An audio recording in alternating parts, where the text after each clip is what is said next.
Монголын наадам бол их хорвоод хосгүй баяр, өөрөө их тийм гоё баяр. Тэгээ энийг бол зөвхөн монголчууд өөрсдөө тэгж хүлээн зөвшөөрч байгаа юм биш, дэлхийн хүлээн зөвшөөрч байна. Энэ хотод төрж өссөн одоо шинэ цагийн монгол хүмүүс бол монгол залуучууд бол яах вэ?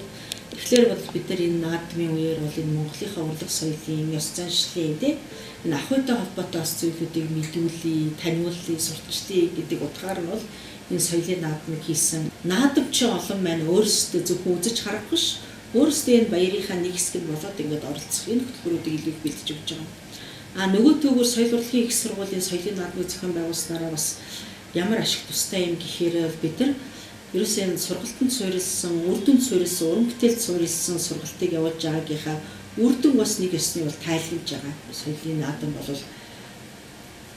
энэ үндэсний баяр наадмын хөтөлбөрт бол албан ёсоор ордог болсон. Энэ бол одоо бас их том үр дүн.